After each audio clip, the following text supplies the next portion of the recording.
안녕하세요. 집회 일정이 이 절반을 넘어섰습니다. 우리는 그동안 궁금했던 모든 것들이 하나님의 말씀을 계속 듣는 가운데 풀려지고 상당한 믿음이 생겼으리라 생각합니다. 그러나 또 말씀을 듣다 보면 생각해 보지도 않았던 그런 궁금증들이 또 계속 올라옵니다. 그래서 말씀을 계속 끝까지 드려야 됩니다. 듣고 궁금증이 올라오고 또 듣고 해결하고 하다 보면 자기도 모르는 사이에 자기 마음속에 믿음이 다 형성이 됩니다. 하나님은 그 믿음을 의롭다 이렇게 여기십니다. 그 목표를 향해서 오늘 또 기대하는 그런 마음으로 하나님의 말씀을 배우도록 하십시다. 잠깐 기도하겠습니다. 자비와 은혜가 풍성하신 우리 아버지 하나님, 저희들 오늘 또 하나님의 말씀을 사모하고 기대하는 마음으로 머리 숙였습니다.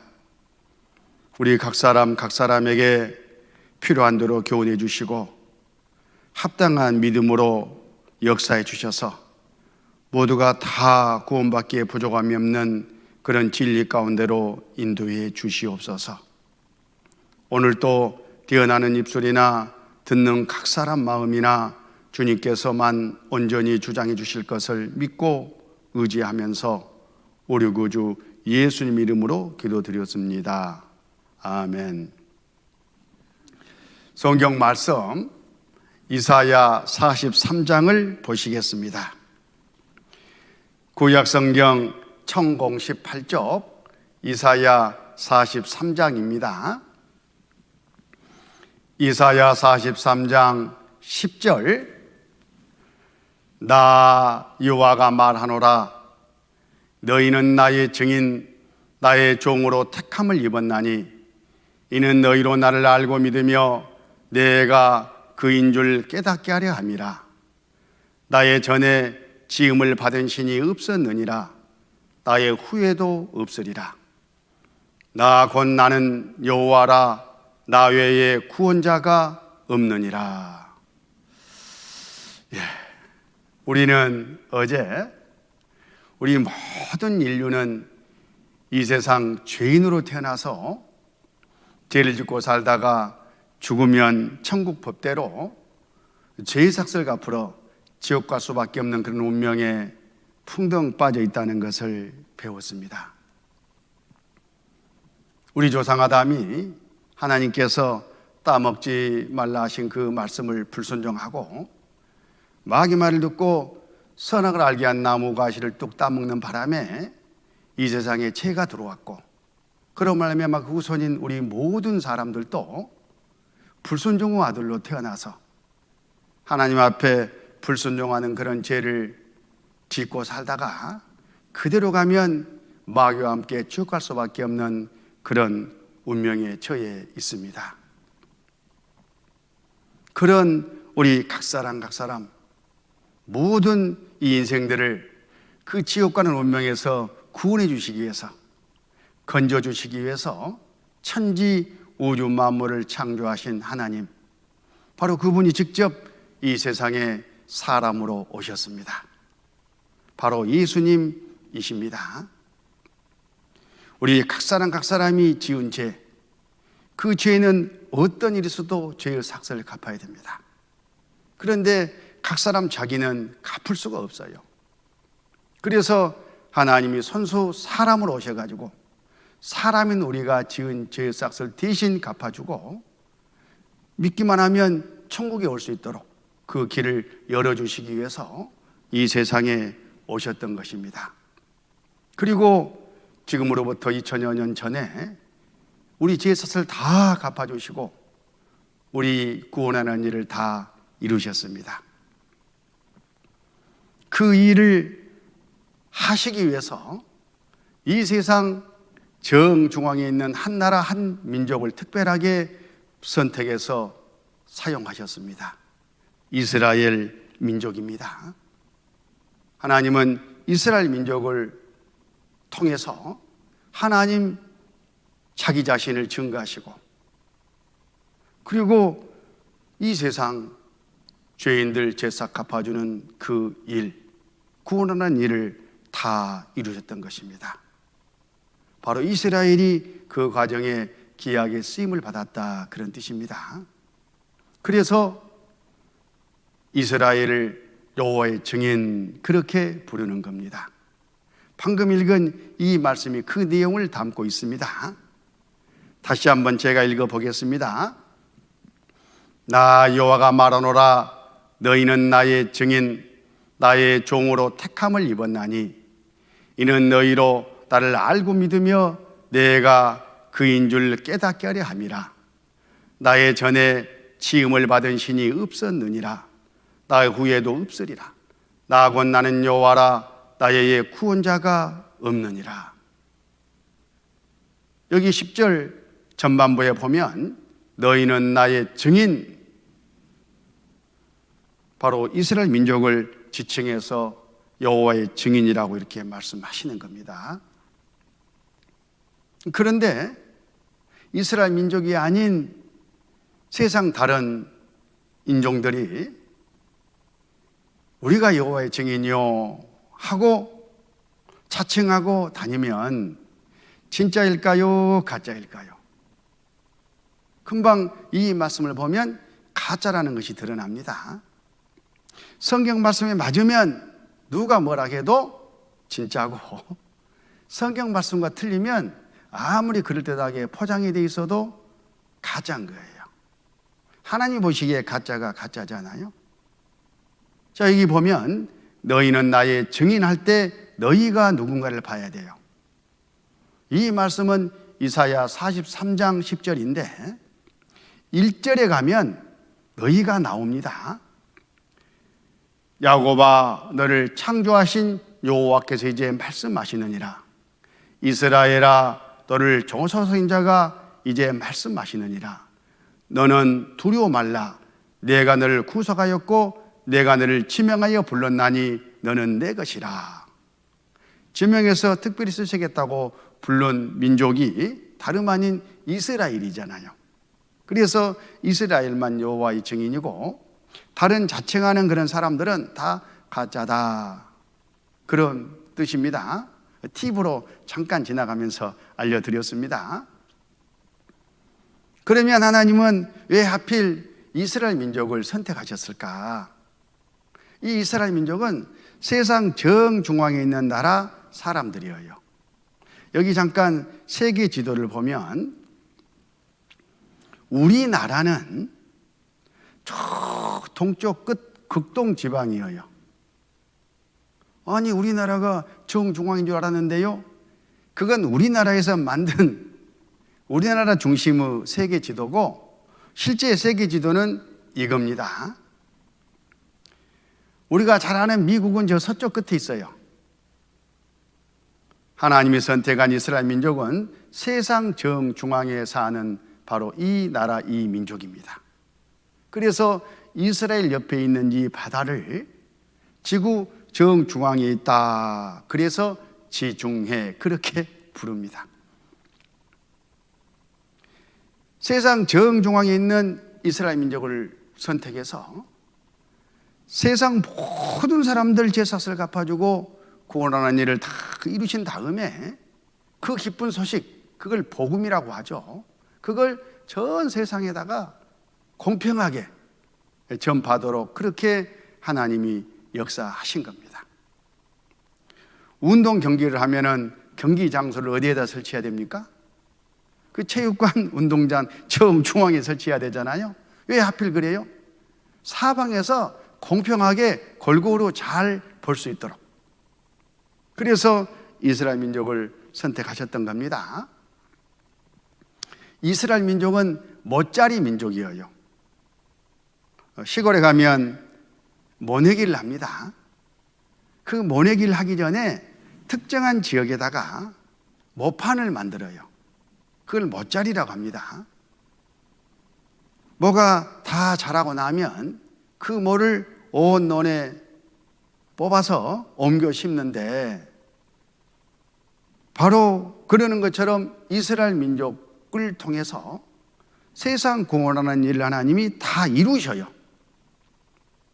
그리고는 온 세상에 뭘 옮겨 심는 것처럼 말씀을 전파하게 해가지고 각 사람 마음 안에다가 믿음을 심어주셔요. 그 믿음으로 천국을 가는 겁니다. 하나님은 그렇게 계획하시고 그렇게 역사해 오셨어요. 여기까지 이렇게 쭉 듣고 보면 이런 분들도 계셔요. 그러면 그 하나님은 이스라엘만 하나님이네, 우리 이방인들의 하나님은 아닌 모양이네, 이렇게 오해를 합니다. 다시 말하면 왜 이스라엘에서 들어온 외래 종교를, 또 그 하나님을, 그 성경을 굳이 한 민족인 우리가 내가 믿어야 되느냐, 그 말이에요. 실은 제가 전에 그랬습니다. 그래가지고 그 기독교가 들어와서 우리나라 전통 아주 좋은 그 가치관을 다 말살시키고 서구화를 시켰다, 그런 오해를 하는 바람에 얼마나 제가 그 당시에, 제가 구원받기 전이죠, 기독교인들을 핍박했는지 몰라요. 그런데 여러분처럼 이 성경 강연에 와서 성경을 배우면서 야, 얼굴이 화끈화끈하더라고. 세상에 얼마나 무식이 폭로됐는지. 이 하나님은 이스라엘의 하나님인 것은 말할 것도 없고 세상 모든 사람들의 하나님이구나, 이걸 깨달은 거예요. 동해물과 백두산이 마르고 닳도록 하나님이 보호하사 우리나라 만세 할 때 그 하나님이 이 하나님이구나, 이걸 알았던 겁니다. 자, 로마서 3장을 직접 찾아보겠습니다. 신약성경 로마서 3장 242쪽입니다. 로마서 3장 29절, 하나님은 홀로 유대인의 하나님뿐이시뇨? 또 이방인의 하나님은 아니시뇨? 진실로 이방인의 하나님도 되시느니라, 이렇게 말씀하셨잖아요. 여기서 유대인은 이스라엘 민족의 후손을 말해요. 이방인은 이스라엘 민족의 후손이 아닌 세상 모든 사람들을 이방인이라고 그래요. 그러니까 여기 있는 우리 각 사람은 이방인이죠. 이 하나님은 유대인의 하나님도 되고 우리 이방인의 하나님도 되신다라고 이렇게 지금 말씀하고 계셔요. 예를 한번 제가 들어볼게요. 새 학기가 되면 반이 편성이 돼요. 그러면 그 반에 담임 선생님이 정해지죠. 그 담임 선생님은 그 반 모든 학생들의 선생님이셔요. 그렇지 않습니까? 그 선생님이 첫 시간에 들어와 가지고 빙 둘러 보시면서 너 왜? 오늘부터 이 반의 반장이야 하고 반장 하나를 세웠어요. 지명해서, 선택해서. 그러면 그 순간에 그 반 모든 학생들이 반장만 빼고 저 선생님은 우리 선생님이 아니야, 반장만의 선생님이야, 그럴 수 있습니까? 그 이상하지 않아요?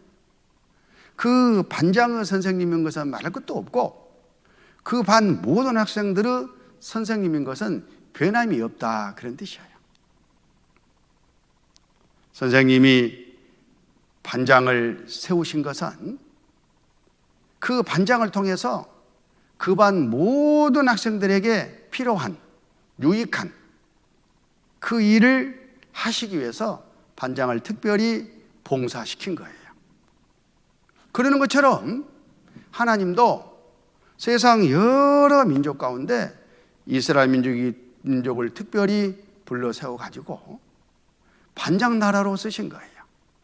이 세상 우리 모든 사람들을 위해서 봉사를 시켰다, 이렇게 생각하시면 틀림이 없습니다. 그러면 하나님은 이스라엘 민족을 통해서 무슨 일들을 하셨을까? 무슨 일을 시켰을까? 그게 좀 궁금하죠?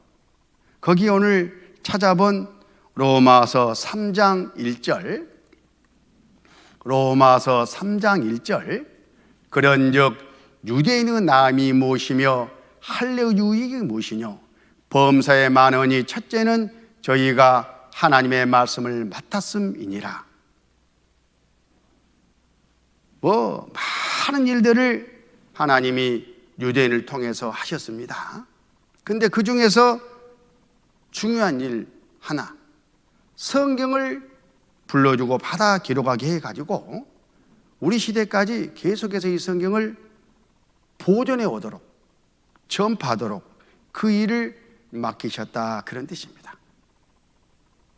우리가 두 번째 날 배웠듯이 예수님 오시기 기록된 성경을 구약 성경이라고 그러죠. 오시고 나서 기록된 성경을 신약 성경 이렇게 부르는데, 그 구약 성경 안에는 여러 말씀들이 있지만 가장 중요한 핵심적인 주제가 하나님이 사람으로 오셔가지고 이 세상 죄인들의 제사 갚아주겠다, 그래가지고 믿기만 하면 천국 가서 영생할 수 있도록 해주겠다 하신 약속이에요. 우리 지옥 갈 수밖에 없는 죄인 입장에서는 가장 중요한 메시지지 않습니까? 그 약속대로 실제 하나님이 사람으로 오셨던 거예요. 그분이 예수님이죠. 그리스도, 구세주. 그리고 십자가에서 피 흘려 고통받고 돌아가시는 가운데 천국 법대로 우리 세상 모든 죄인들의 죄 사슬 다 갚아 주셨습니다. 그리고는 그 기쁜 소식을 신약 성경에다가 기록을 해 주셨어요. 그리고 구약과 신약을 통해서 전 세상에 알도록 해서 믿고 천국 올 수 있도록 지금까지 계속해서 해 오신 거예요. 우리가 지금 바로 그 소식을 듣고 이번에 영생을 얻는 겁니다.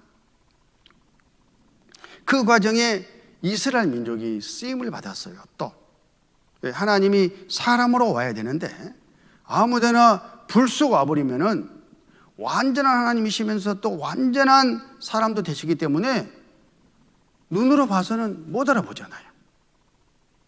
그래서 구약 성경에 언제 어떻게 어떤 방법으로 오겠다고 미리 예언을 다 해놓고 그 예언을 그대로 이루면서 오셔야지 이분이 그분이 맞구나 이렇게 인정할 수 있잖아요. 그때에 바로 이스라엘 민족의 한 사람으로 오시겠다고 약속하시고, 그리고 실제 이스라엘 민족 한 후손으로 오셨던 거예요. 로마서 9장 4절, 저희는 이스라엘 사람이라 저에게는 양자됨과 영광과 언약들과 율법을 세우신 것과 예배와 약속들이 있고 조상들도 저희 것이요 육신으로 하면 그리스도가 저희에게서 나셨으니 저는 만물에 계셔 세세 찬양을 받으실 하나님이시니라. 아멘. 이 말씀 보세요. 그리스도가 이스라엘 민족의 한 사람으로 오셨다는 그 기록이면서 그분이 바로 다름 아닌 하나님이다, 천지 우주 만물을 창조하신 바로 그분이다, 이렇게 말씀하십니다. 이 과정에 이스라엘이 쓰임을 받았다, 그런 뜻입니다. 자, 이 내용을 잠깐 정리를 좀 하겠습니다. 표 가지고. 하나님은 이스라엘 민족을 선택하셨습니다. 그리고 이스라엘 민족에게 하나님만 행하실 수 있는 기적, 이적, 창조주만 하실 수 있는 일을 통해서 자기들을 선택한 신이 창조주라는 것을 알고 믿게 하셨어요. 그래서 이스라엘 사람들은 하나님을 확실하게 알고 믿었습니다. 그때에 하나님께서 성경을 불러주시면서 받아 기록하게 하셨어요. 이때 40여 명의 기자들이 동원됐지 않습니까? 이 구약 성경 안에는 하나님이 사람으로 와서 세상을 구원하겠다 하는 그리스도 구세주를 약속해 주셨어요. 그 약속대로 오셔서 세상을 구원하셨고, 그 구원하셨다는 내용이, 그 기쁜 소식이 신약에 기록되어 있어요. 그리고 온 세상에 전파하도록 하셨고, 우리는 지금 전파를 받고, 먼저 구원을 받은 사람은 받았고, 지금 이 전파를 받고 구원받기 위해서 이번 성경 강연회에 참석하고 있는 겁니다. 이 세상을 구원하셨다는 이 복음의 말씀이 전해질 때에 이걸 받아들이면 믿는 사람은 구원을 받고 천국에서 영원히 사는 거예요. 거부하면 심판을 받아요. 그리고 영원한 지옥에서 고통을 받는 그런 일들이 이후 죽음 건너에 기다리고 있는 거예요. 우리는 어느 편을 선택해야 되겠습니까? 이 하나님이 세상 죄인을 구원하시는 이 과정을 머릿속에 두고 하나님이 맨 처음 이스라엘 민족을 선택한 그 장면을 보겠습니다. 창세기 12장 1절, 여호와께서 아브라함에게 이르시되 너는 너의 본토 친척 아비 집을 떠나 내가 내게 지시할 땅으로 가라. 내가 너로 큰 민족을 이루고 내게 복을 주어 내 이름을 창대케 하리니 너는 복의 근원이 될지라. 이스라엘 민족 쭉 올라가면 한 조상이 나오겠죠. 바로 아브라함입니다. 갈대아 우르에서 살고 있던 이 아브라함을 하나님이 불러내셨어요. 먼저 세 가지를 약속해 주셨습니다. 너와 내 후손에게 가나안 땅을 주겠다. 내 후손은 이스라엘을 큰 민족으로, 강대한 민족으로 만들어 주겠다. 그리고 그 민족을 통해서 세상을 구원하러 구세주가 오시게 될 거다. 영생복의 근원이 되도록 해주겠다. 이렇게 세 가지를 약속하고 이 아브라함을 가나안 땅으로 인도해 가셨어요. 아브라함은 하란을 거쳐서 가나안으로 들어갔는데, 여기 이 가나안 땅이 지금 이스라엘 나라잖아요. 하나님이 주신 땅입니다. 여기서 아브라함은 아들 이삭을 낳고, 아들 이삭은 아들 야곱을 낳았어요. 아들 야곱은 아들 12를 낳았죠. 그리고 이 가나안에서 살고 있었습니다. 여기가 지금 창세기 성경 전부예요. 그런데 이때에 이 중동 지역에 기근이 들었어요. 다 굶어 죽게 됐습니다. 그때 들려오는 소식이 이웃나라 이집트는 총리가 정치를 잘 해가지고 7년 전에 이미 이렇게 될 것을 알고 곡식을 양식을 예배해 놨다는 거예요. 그 총리가 누군가 하고 보니까 야곱의 11번째 아들 요셉이었습니다. 하나님이 미리 그렇게 역사하신 겁니다. 구체적인 내용은 창세기 성경을 쭉 보시면서 나중에 공부하셔요. 그래서 가솔 70명을 이끌고 야곱이 애굽 땅으로 들어갔습니다. 고센이라는 이 좋은 기름진 땅, 목축하기 좋은 곳, 농사짓기 좋은 곳을 아들 덕택에 하사 받아가지고 잘 먹고 잘 살았어요. 어느덧 세월이 지나가면서 요셉도 죽고, 또 이스라엘 민족에게 호의를 베풀던 임금도 바뀌고, 새로운 왕조가 들어서가지고 이 이스라엘 민족을 노예 삼아버립니다. 종을 삼아버렸어요. 그때부터 아주 혹독하게 다룹니다. 비동과 람셋이라는 도시를 세우는데 이스라엘 민족을 동원해가지고 채찍을 휘둘러 가면서 부려먹었어요. 흑예객이 벽돌 굽기, 농사 짓는 일. 그때 이스라엘 민족 정신이 번쩍 들었습니다. 아니, 하나님이 우리 조상 아브라함에게, 야곱에게, 이삭에게 가나안 땅을 약속해 줬는데 왜 우리가 여기서 종살이 해야 되냐? 하나님, 우리 고향으로 돌려보내 주십시오. 자기들은 이제 나올 수가 없어요. 종이니까. 간절하게 구원해 주실 것을 기도했습니다. 그때에 하나님이 모세라는 선지자를 보내가지고 하나님이 기적 이적을 행하시는 가운데 이스라엘 민족을 애굽에서 가나안으로 인도해 드려요. 낮에는 구름 기둥으로, 밤에는 불 기둥으로 이스라엘 민족을 보호하면서 쭉 하나님이 앞서 행하시는데, 자, 여기 잠깐 보세요. 들어올 때 이렇게 들어왔으니까 나갈 때도 이렇게 나가면 편하지 않겠어요? 그런데 하나님이 그렇게 하지 않았어요.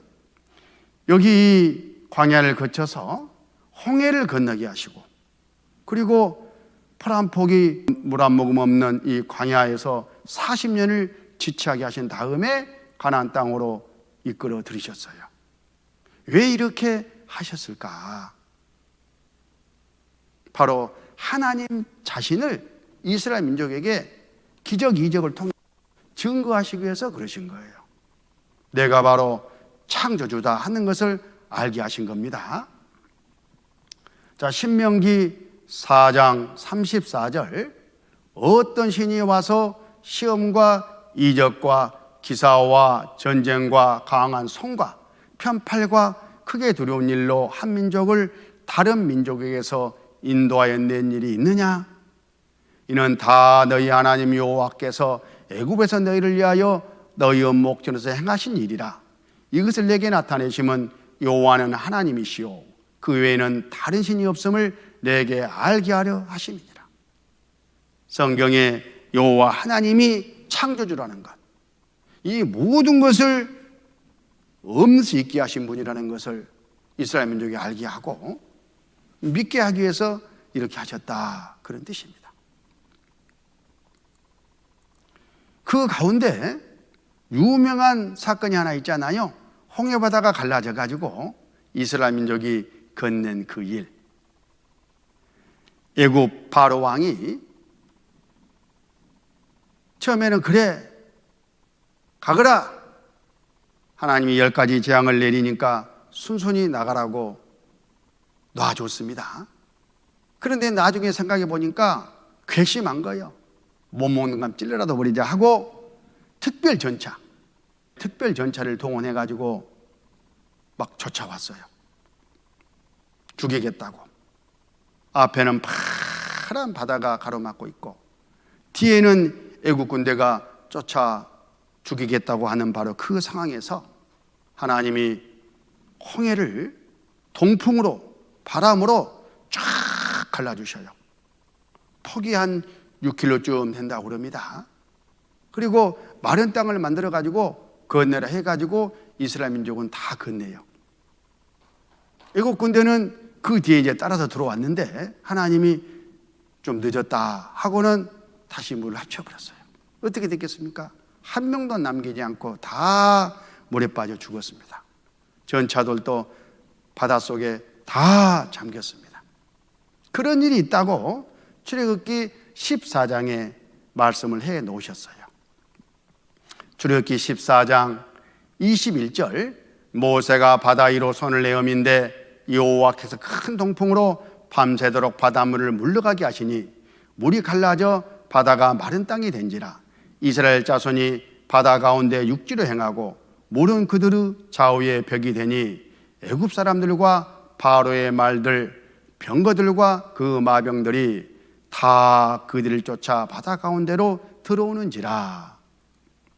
28절, 물이 다시 흘러 병거들과, 병거가 나오잖아요. 병거들과 기병들을 덮되 그들의 뒤를 쫓아 바다에 들어간 바로 군대를 다 덮고 하나도 남기지 아니하였더라. 이렇게 역사적인 사실이 기록되어 있다, 그런 뜻이에요. 이게 사실일까 하는 거죠. 우리는 그냥 무턱대고 덮어놓고 믿어서는 안 됩니다. 궁금하면 증거를 찾아보라 했잖아요. 정 안 내키면 가서 확인해 봐야 돼요. 그런데 감사하게도 나보다 더, 우리보다 더 성급한 사람들이 미리 다 확인해 봤더라고. 그래갖고 보도가 되어가지고 여기저기 자료가 널려 있어요. 그거 보고 우리는 사실이네 이렇게 믿으면 되는 겁니다. 우선 하나님이 홍해 바다를 갈라가지고 이스라엘을 건너게 한 영화를 한 편 보겠습니다. 십계라는 영화 있잖아요. 그게 이 상황을 영화로 만든 겁니다.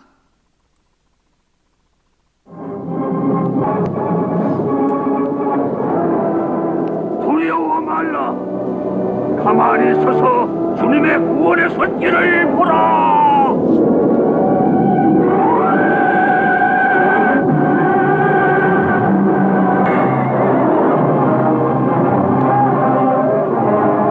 뚫고 나가. 해야 안 됩니다. 하나님의 불을 돌려가지 못합니다. 모든 사람과 간청을 모아라. 빨리 서둘러 가야 하는. 오늘 이후로는 다시는 바로의 전차를 보지 못할 것이다. 우리의 주께서 우리 대신 싸워주리라. 자, 하나님의 권능의 손을 보라.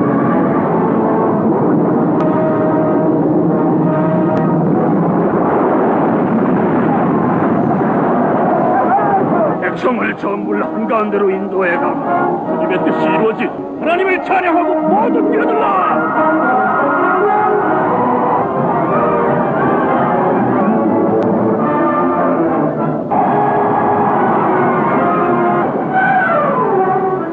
불이 꺼집니다. 중요한 나팔을 불어라.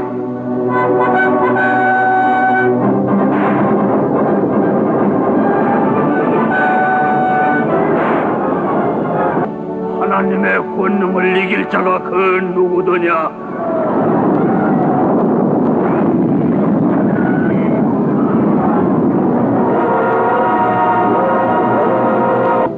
주님께서는 바람을 일으키시어 바다로 저들을 덮었나이다.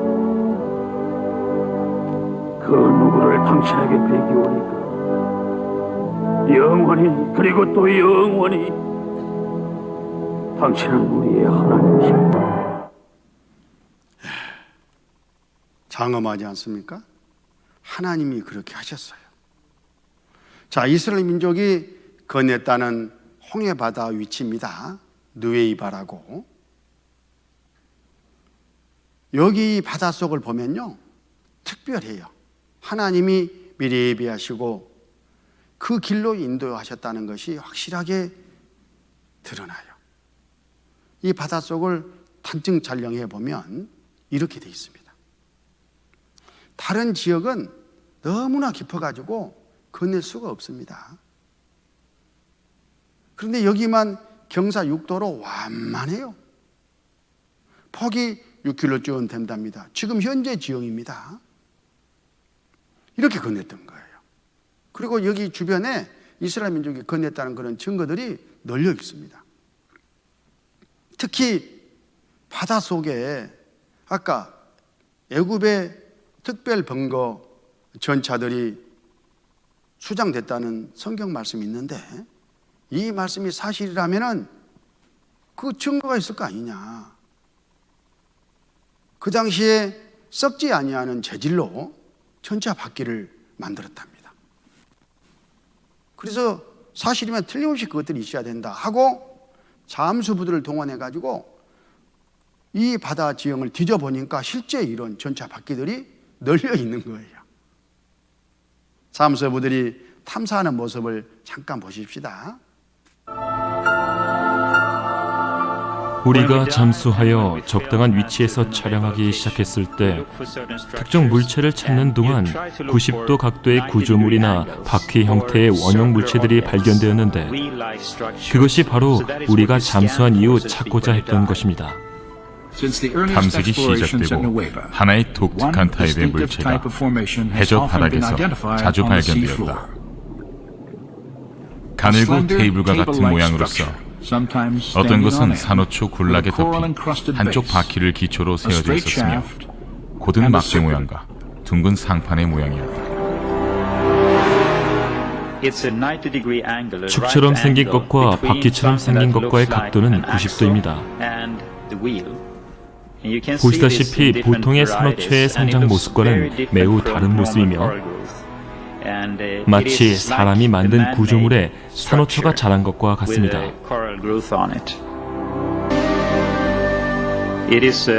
이것은 나무 재질로 만든 바퀴로서 금과 합금으로 덮여 있는데 이 합금은 금과 은의 합금으로서 그 위에서는 산호가 생장할 수 없습니다. 이 물체는 그 형태가 매우 잘 보존되어 있습니다. 충격에 약한 목재 부분이 떨어져 나간 것처럼 보입니다. 나무 부분을 없애려면 부러뜨릴 수도 있을 것 같습니다. 추후 분석해본 결과 이 물체의 사이즈와 디자인이 출애굽기와 비슷한 시대에 이집트 18대 왕조의 고군에 들려진 4개의 바퀴살이 달린 병거 바퀴임이 밝혀졌다. 확실하지 않습니까? 이렇게 해서 하나님은 이스라엘 민족을 가나안으로 인도해 들이셨습니다. 그리고는 이 하나님의 말씀을 맡기신 거예요. 모세를 통해서 맨 처음 모세오경이 기록이 되고 그 성경을 기록하게 하시면서 이스라엘 민족과 언약을 맺었어요. 신명기 11장 26절 내가 오늘날 복과 저주를 너희 앞에 두나니 너희가 만일 내가 오늘날 너희에게 명하는 너희 하나님 여호와의 명령을 들으면 복이 될 것이요 너희가 만일 내가 오늘날 너희에게 명하는 도에서 돌이켜 떠나 너희 하나님 여호와의 명령을 듣지 아니하고 본래 알지 못하던 다른 신들을 좇으면 저주를 받으리라. 이스라엘 민족과 체결한 언약이에요. 내가 너희들에게 말한 이 명령을 잘 지키면 무한한 축복을 해주겠다. 그러나 말을 듣지 아니하면 순종하지 아니하면 하나님이 아닌 다른 신이나 섬기고 그러면 저주를 내리겠다. 그때 이스라엘 민족이 좋습니다. 그때는 확실한 믿음이 있었으니까요. 그리고 이 하나님은 이 말씀대로 이스라엘 역사 가운데서 행해 오셨어요. 이스라엘 민족이 하나님의 말씀대로 순종할 때는 엄청난 복을 주고 이스라엘 민족이 삐딱선을 타면 아주 심한 저주를 하시면서 이스라엘 민족을 바르게 인도해 가시려고 예를 쓰셨어요. 그리고 그걸 보고 이스라엘 민족이 견본입니다. 세상 모든 사람들이 하나님은 살아계시는구나. 하나님의 명령을 듣지 아니하면 죽음 건너 지옥에서 이런 엄청난 고통을 받을 수 있겠구나 하는 교훈을 받도록 그렇게 하셨어요. 자, 이 명령의 실체가 뭐냐? 예수님께서 알려주셨습니다. 요한복음 12장 50절 나는 그의 명령이 영생인 줄 아노라. 그러므로 나에 이르는 것은 내 아버지께서 내게 말씀하신 그대로 이루노라 하시니라. 그 명령이 다름 아닌 영생 얻으라는 거다. 그러니까 영생을 얻으면 하나님의 명령을 들은 거고 영생을 얻지 아니하면 하나님의 명령을 듣지 아니한 거고 그러니까 죽음 건너가서 영생을 얻지 아니한 사람은 저주를 받게 된다. 그런 말이지 않습니까? 이 성경에 보면 예수님을 바로 언약의 대표로 세우시고 그리고 이분이 어떻게 오실 것을 자세하게 예언해 주셨어요. 이사야 55장 3절, 너희는 귀를 기울이고 내게 나와 들으라. 그리하면 너희 영혼이 살리라. 내가 너희에게 영원한 언약을 세우리니 곧 다윗에게 허락한 확실한 은혜니라. 내가 그를 만민에게 증거로 세웠고 만민의 인도자와 명령자를 삼았었나니. 누구예요? 영원한 언약이 바로 예수님. 하나님이 사람으로 구세주로 오시는 바로 그분을 하나님이 이미 약속해 주시고, 그분을 이 모든 사람들이 천국 영생할 수 있는 인도자와 또 명령자로 세우신 거예요.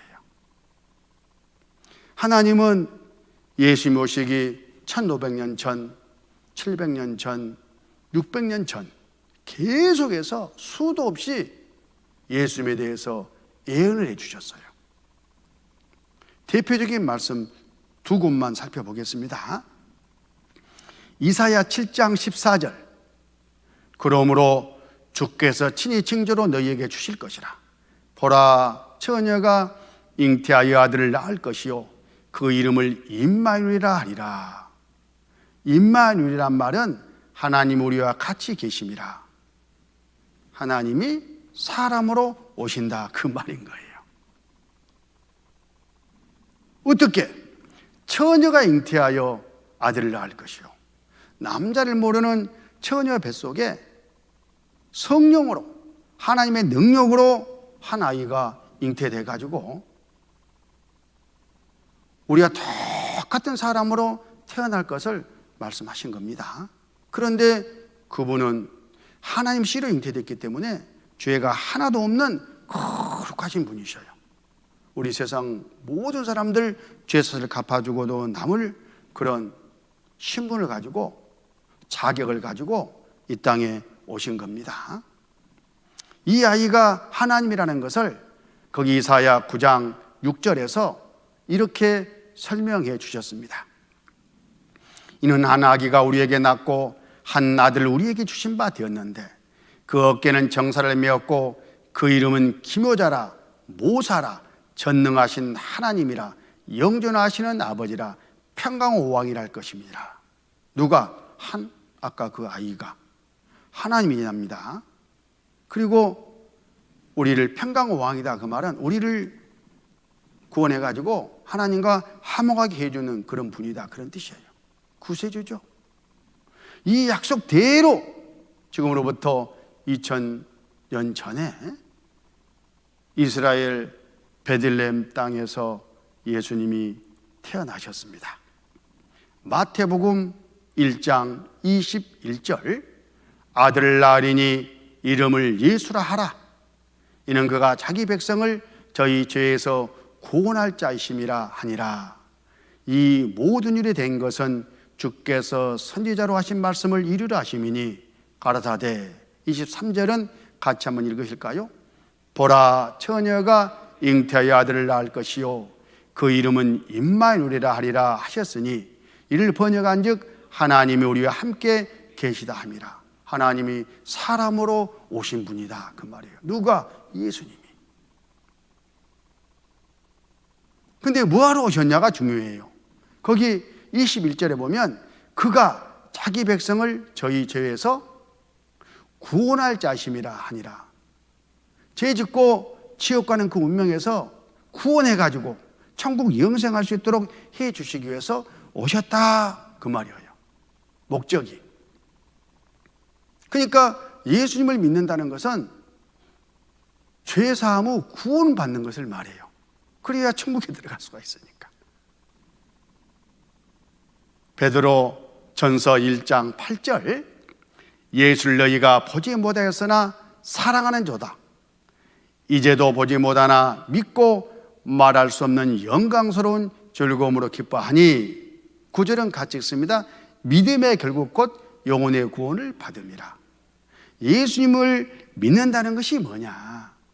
믿음의 결과가 뭐냐? 영혼이 구원받는 것을 말한다. 그런 뜻이에요. 이 말씀 안에는 많은 의미가 담겨 있습니다. 우리 시대에 많은 분들이 교회를 다니지만 예수님을 믿는다고는 하지만 또 열심도 있고 정성도 있지만 그 영혼이 구원을 받지 못하면 그건 예수님 믿는 것이 아니다 그 말이에요. 예수님은 영혼을 구원하셨고 나는 그 예수님을 믿었으면 영혼 구원이 이루어져 있어야 된다 그런 뜻입니다. 성경은 그것을 증거해요. 너희가 성경에서 영생을 얻는 줄 생각하고 성경을 상고하거니와 자세히 살펴보거니와 이 성경이 곧 내게 대하여 증거하는 것이로다 그랬잖아요. 성경에서 예수님에 대해서 증거를 받고 그리고 예수님을 옳게 믿는 가운데 영생을 얻는 겁니다. 그러나 이 이스라엘 사람들은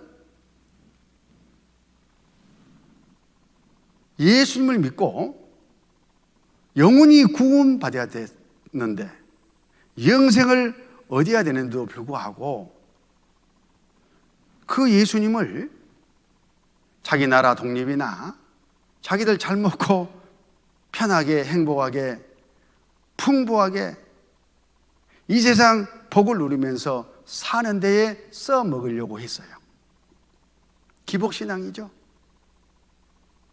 마침 그때 이스라엘은 로마의 식민지였습니다. 그래서 저분이 예수님 구약성경에 오시겠다고 약속하신 그분이 오셨는데 저분을 임금 삼으면 나라 독립할 수 있겠네. 먹을 거 뭐 풍성하게 책임지시겠네.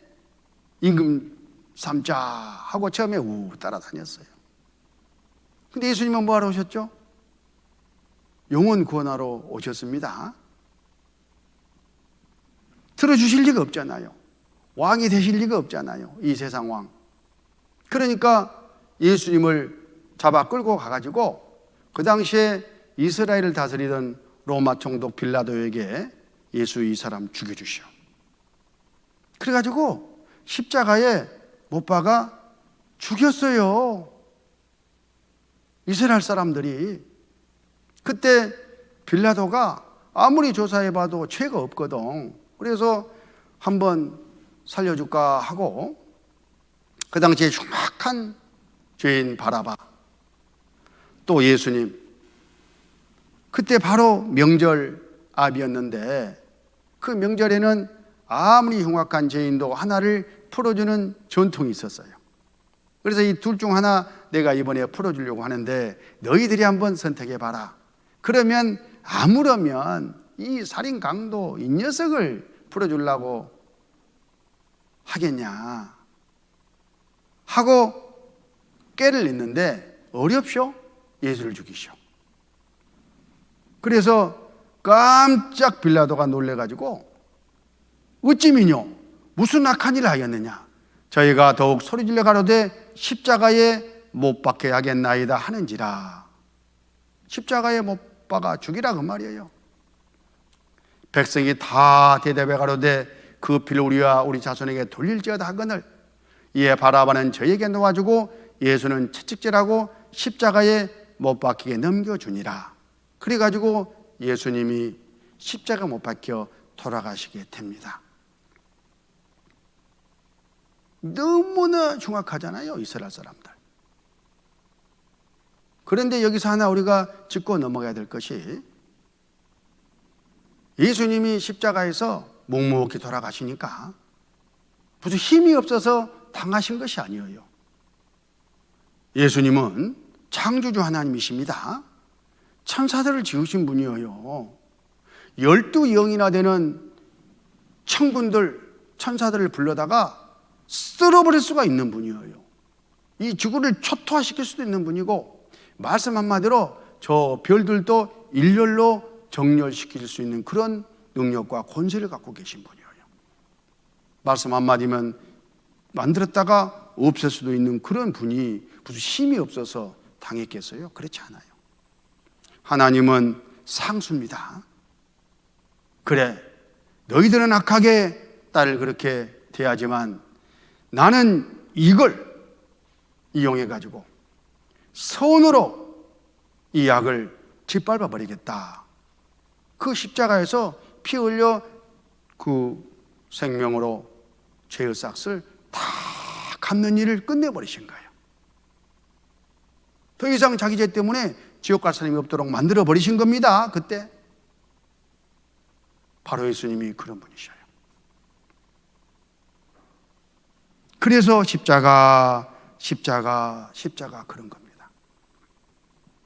그런데 이스라엘 민족을 생각해 봐요. 얼마나 못돼 먹었습니까?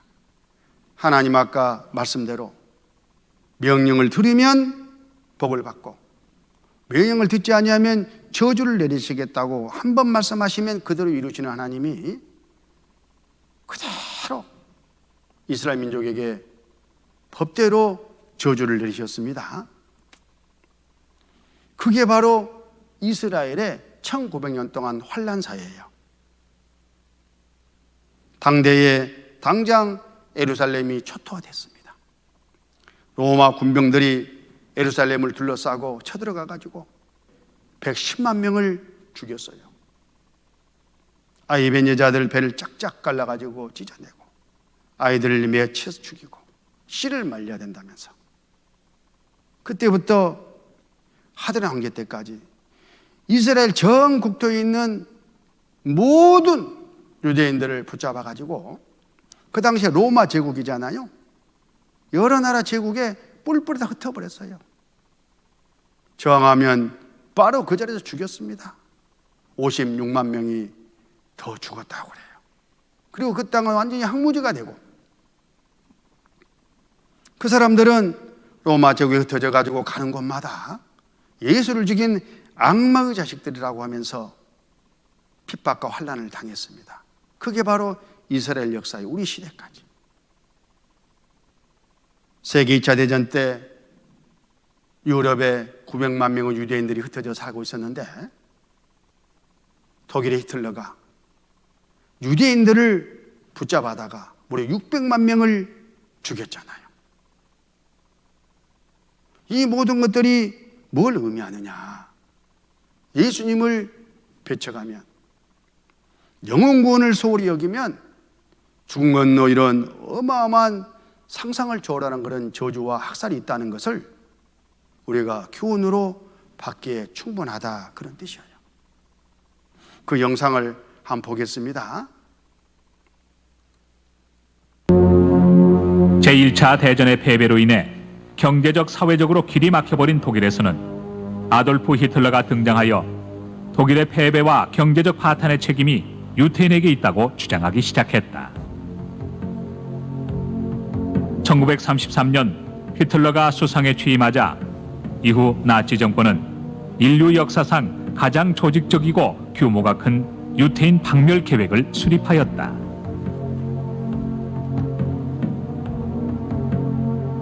여기에는 유태인뿐만 아니라 유태인의 피가 20% 이상 섞인 독일인도 모조리 죽임의 대상이 되었고, 그 때문에 저명한 학자, 문화인, 예술가들이 추방당하고 수없이 많은 유태인들이 학살당했다. 그 가운데는 독일의 노벨상 수상자의 20%나 되는 우수한 인재가 포함되어 있었다. 특히 폴란드에서는 아인슈비츠, 다하우, 플레블링커, 베리겐 등지에 살인 수용소가 세워졌으며 독가스나 독약 주사, 총살 등의 방법으로 대학살이 자행되었다. 유럽 대전이 끝날 무렵인 1945년 봄까지 유럽에 살고 있던 900만 명의 유태인 가운데 약 600만 명이 죽임을 당했다.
사타우,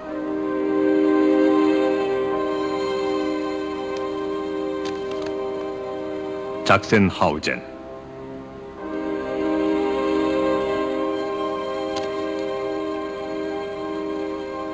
쉴로센부르크,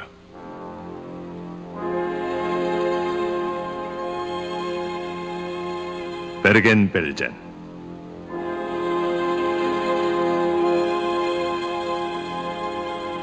마트하우젠,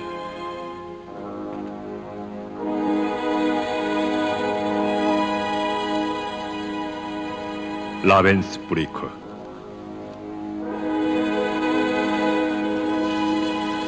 노르트하우젠,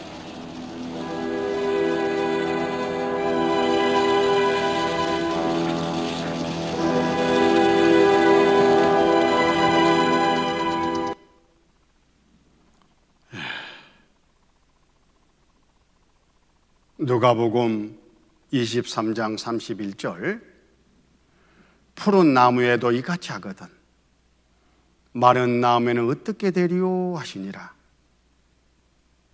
푸른 나무는 이스라엘을 상징하고 마른 나무는 우리 이방인들을 상징합니다.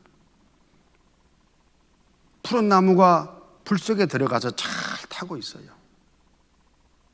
거기에다가 마른 나무를 던져 넣으면 어떻게 되겠습니까? 말할 것이 없겠죠. 하나님이 선택한 이스라엘, 하나님을 믿고 섬기고 제사 지내고 나름대로 하나님께 열심을 갖고 살아온 이스라엘 민족이 예수님, 바로 그 예수님을 믿고 영원 구원을 받아야 되는데 그것을 소홀히 가지고 예수님을 배척하고 영원 구원을 받지 않은 결과 이렇게 저주를 받았다면 하나님도 모르고 마귀 따라서 하나님 원수짓거리만 하고 죄만 짓고 그렇게 살던 이 이방인들 구원받지 아니하고 죽음을 건너가서 그 형벌이 얼마나 더 심하겠느냐 그런 뜻이잖아요.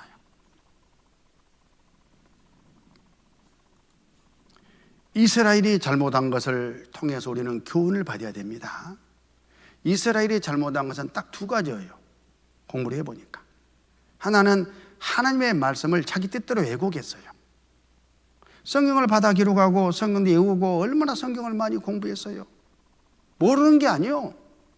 그런데 그 성경 말씀을 사사로이 자기들에게 유리하게 적용하고 풀어먹었어요. 임금 삼아가지고 나라 독립하는 데 썼으면 좋겠다. 그런 식으로. 성경은 왜곡하면 안 됩니다. 말씀 그대로 교훈을 받아야 돼요. 하나님의 계속된 경고를 무시했어요. 그래서 하나님께서 그러면 안 된다, 잘못 가면 안 된다, 너희들 잘못 가고 있다고 선지자들을 계속 보내가지고 바른 길로 인도하려고 예를 썼는데도 불구하고 길을 막아버렸어요. 선지자들을 죽이고 핍박하고 심지어는 예수님까지 죽여버렸잖아요.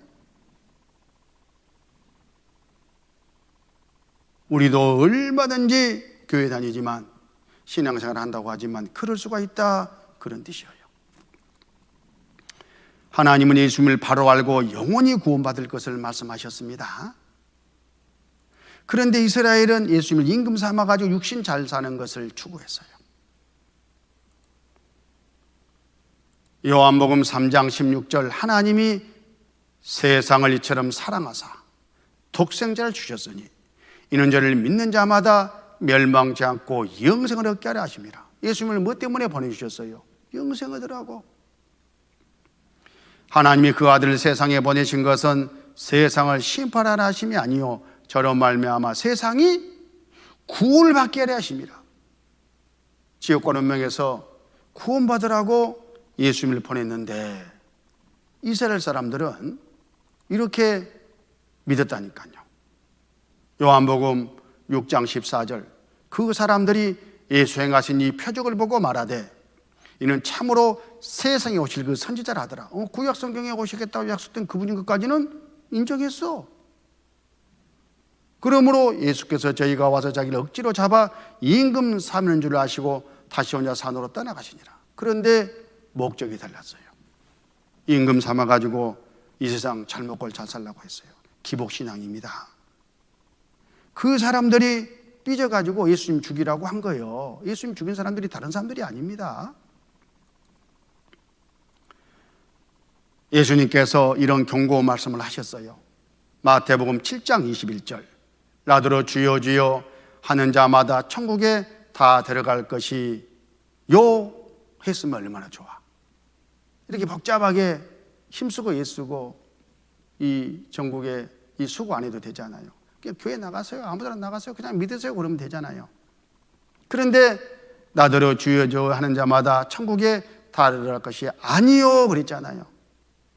교회 다니고 믿고도 천국 못 간단 말이요? 그렇습니다. 그럼 어떻게 가는 거예요? 다만 하늘에 계신 내 아버지의 뜻대로 행하는 자라에 들어가리라. 아버지의 뜻대로 행하여 천국에 들어가는 거예요. 그러니까 또 아버지의 뜻이 뭔지를 몰라. 열심히 살으란 말인갑다. 교회 열심히 다닌갑다. 헌금하란 말인갑다. 정성을 다하란 말인갑다. 이렇게 착각을 해요. 자기 열심, 자기 행위로 천국 가려고 하는 사람들. 아닙니다. 아버지의 뜻을 알아야 돼. 어디서? 성경은 짝이 있다고 했잖아요. 정확하게 짝을 지어서 교훈을 받아야 됩니다. 요한복음 6장 40절. 내 아버지의 뜻은 여기 나오잖아요. 아들을 보고 믿는 자마다 영생을 얻는 이것이니 마지막 날에 내가 이를 다시 살리리라 하시니라. 예수 믿고 영생 얻는 것, 예수님 믿고 구원 받는 것이 아버지의 뜻이구나. 눈치챘죠? 그 사람이 진짜 죽음 건너 천국에 가는 거예요. 하나님은 선지자를 통해서 계속 잘못을 가르쳐 줬습니다. 근데 길을 막고 받아들이지 않아. 우리 마음이 그렇게 강팍해요. 말씀을 더 듣자, 또 듣자. 계속 그렇게 올바른 진리를 깨달도록 예를 쓰고 도와줘도 안 깨져, 생각이. 똑같은 거예요. 지금도. 예수님도 계속해서 바른 길로 마지막 죽는 순간까지 저들을 인도하려고 해서도 안 들었어요. 마태복음 23장 37절. 예루살렘아 예루살렘아 선지자들을 죽이고 내게 파송된 자들을 돌로 치는 자여, 암탉이 그 새끼를 날개 아래 모음같이 내가 내 자녀를 모려한 일이 몇 번이냐. 그러나 너희가 원치 아니하였도다. 이 급한 상황에 암탉이 흩어져 있는 병아리들을 모아요. 꾹꾹꾹꾹꾹 하면서. 그런 병아리들은요, 엄마 그 신호를 바로 알아듣고 쫙 달려와가지고요, 암탉 품에 쑥 들어가요. 저는 시골에서 옛날에 암탉 병아리 키워봐서 알아요. 그런 것처럼 예수님이 지옥 가는 영혼들, 마귀에게 속아가지고 지옥 형벌 가운데 떨어질 영혼들 이렇게 모으는데, 특히 이스라엘 이 족속들 모으는데 안 들은 거예요. 너희가 원치 아니하였도다. 레위기 26장 27절. 너희가 이같이 될지라도 내게 청종치 아니하고 내게 태양할진대 내가 너희를 열방 중에 들 것이요 내가 칼을 삐어 너희를 따르게 하리니 너희의 땅이 황폐하며 너희의 성읍이 황폐하리라. 너희들이 말 안 듣고 구원 안 받고 잘못되면 명령을 듣지 아니하면 이렇게 나라가 완전히 초토화가 돼가지고 그 땅은 황무지가 되고 흩어져 나간 곳곳에서 저주 학살이 뒤따르고, 그리고 열방에 여러 나라에 흩어지게 될 거다라고 경고를 해줬음에도 불구하고 이스라엘은 그 경고를 받아들이지 않는 거예요. 그러나 하나님은 한 번 성경에 말씀하시면요, 그 상황이 딱 됐을 때 그대로 하시는 분이에요. 법대로 하시는 공의 하나님이시기 때문에. 그게 바로 이스라엘 역사입니다. 우리는 어떤 교훈을 받아야 되겠습니까? 하나님 말씀에서 하나님 말씀을 붙잡고 하나님 명령을 붙잡고 영혼 구원을 다 받고 영생할 그런 준비를 하는 것이 마땅한 도리다. 그런 교훈을 받으면서 잠깐 쉬도록 하겠습니다. 성경 말씀을 찾습니다. 성경 말씀 에스겔 39장 28절입니다. 에스겔 39장 성경을 찾아 놓으시고 여기 스크린을 먼저 보십니다. 로마서 11장 1절 그러므로 내가 말하노니 하나님이 자기 백성을 버리셨느냐? 그럴 수 없느니라. 나도 이스라엘인이요 아브라함의 쇠에서 난 자요 베냐민 지파라. 하나님이 이스라엘을 영영 버리셨느냐? 그렇지 않다. 그 말씀이잖아요. 이스라엘 민족이 하나님의 명령을 듣지 아니해가지고 그 약속대로 계속 저주를 오랫동안 당하니까 많은 사람들이 오해를 했습니다. 이스라엘은 이제 끝장났다. 하나님의 약속은 끝났다. 이 지구상 이스라엘은 완전히 사라졌다. 이렇게 말들을 하고 있을 바로 그때에 하나님께서 이 말씀을 하신 거예요. 아니다. 그리고는 이 성경 곳곳에 지금으로부터 3,500년 전, 2,700년 전, 2,600년 전 성경에 때가 되면 이스라엘이 다시 자기 땅으로 돌아와 가지고 아주 강한 나라, 세상을 지배하고 다스리는 그런 나라로 만들어 주실 것을 약속하셨어요. 그걸 이룬 이스라엘의 회복이라고 말하는 거예요. 그 대표적인 약속의 말씀의 하나가 아까 먼저 찾아놓은 에스겔 39장 말씀입니다. 에스겔 39장 28절 전에는 내가 그들로 사로잡혀 열국에 이르게 하였거니와 후에는 내가 그들을 모아 고토로 돌아오게 하고 그 한 사람도 이방에 남기지 아니하리니 그들이 나를 여호와 자기들의 하나님인 줄 알리라. 이 말씀은 지금으로부터 2600년 전의 말씀이셔요. 그런데 우리 시대에 이 말씀이 그대로 이루어졌어요.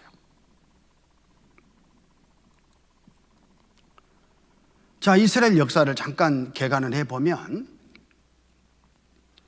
이스라엘은 예수님 오시기 586년 전 바벨로니아에 의해서 나라가 망했어요. 그 다음에 페르시아, 헬라, 로마의 지배를 받아왔습니다. 무려 600년 동안을 나무 식민지로 고통을 받았어요. 로마가 이스라엘을 다스리고 있을 바로 그 당시에 예수님이 세상 죄인들을 구원하러 오셨어요. 이때 이스라엘 사람들이 그 예수님을 임금 삼아가지고 나라 독립할 꿈을 꾸다가 예수님을 죽였고, 그리고 하나님 입장에서는 세상 구원한 일을 다 이루셨어요. 그 저주로 말미암아 AD 70년부터 135년 이 사이에 완전히 이스라엘은 뿌리가 뽑혀버렸어요. 그 땅에서. 그 나라는 황무지가 되고 이 민족은 세계 곳곳으로 흩어져 나갔고 이 사람들은 가는 곳마다 학살과 저주를 당하기 시작했어요. 아까 하나님이 이 일 있기 2600년에 하신 그 약속대로 실제 이 일이 이루어진 거예요. 그리고 그 땅은 동로마, 페르시아, 터키, 십자군, 이집트, 오토만 터키, 프랑스, 영국 순서로 주인이 바뀌었어요. 그러다가 1948년 5월 14일 이스라엘이 독립을 하게 됩니다. 아주 유명한 사건이잖아요. 이스라엘의 독립. 이건 엄청난 의미를 담고 있는 거예요. 한 사람이 죽었다가 일주일 후에 살아났다 갑시다. 와, 엄청난 기적이죠.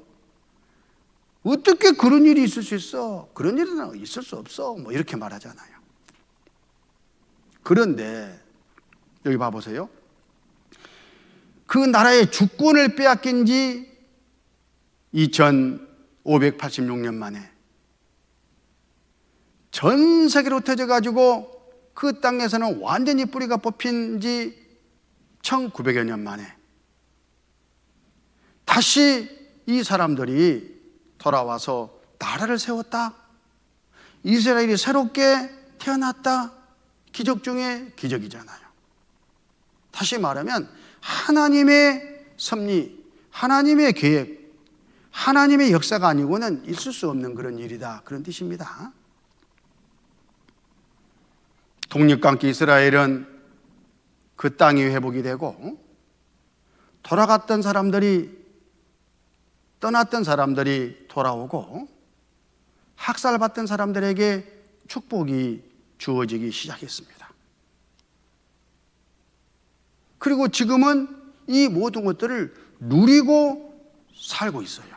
현재는. 그런데 이렇게 될 것이 지금으로부터 3,500년 전에, 2,700년 전에, 2,600년 전에 다 성경에 약속이 돼 있었다는 거예요.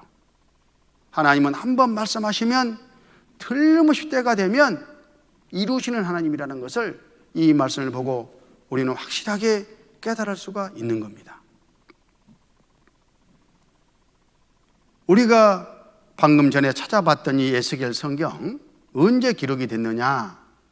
예수님 오시기 600년 전에 우리 기준으로 봤을 때 2600년 전에 기록이 됐어요. 근데 이 말씀 안에 이런 내용들이 들어 있습니다. 에스겔 37장 11절 또 내게 이르시되 인자야 이 뼈들은 이스라엘 온 족속이라 그들이 이르기를 우리의 뼈들이 말랐고 우리의 소망이 없어졌으니 우리는 다 멸절되었다 하느니라. 이런 날이 올 거다 그 말이에요. 실제 AD 70년부터 135년 사이에 완전히 뿌리가 뽑혔잖아요.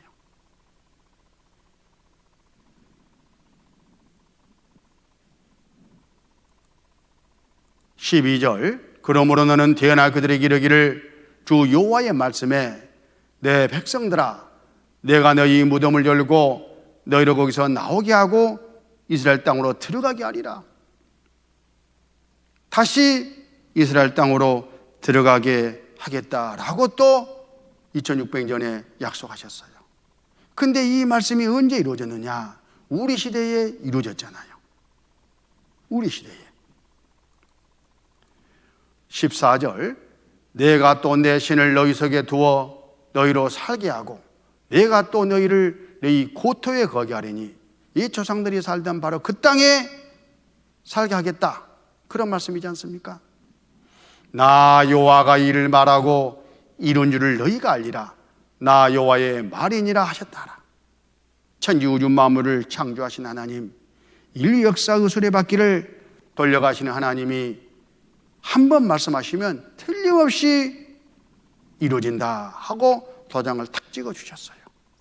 그리고 이 말씀이 우리 시대에 이루어진 겁니다. 또 이 에스겔 성경 안에는 땅이 회복될 것이 자세하게 의논됐어요. 거기 에스겔 36장 8절 그러나 너 이스라엘 산들아 너희는 가지를 내고 내 백성 이스라엘 위하여 과실을 맺으리니 그들이 올 때가 가까이 이르렀음이니라. 내가 돌이켜 너희와 함께하리니 사람이 너희를 갈고 심을 것이며 내가 또 사람을 너희에 많게 하리니 이들은 이스라엘 온 족속이라.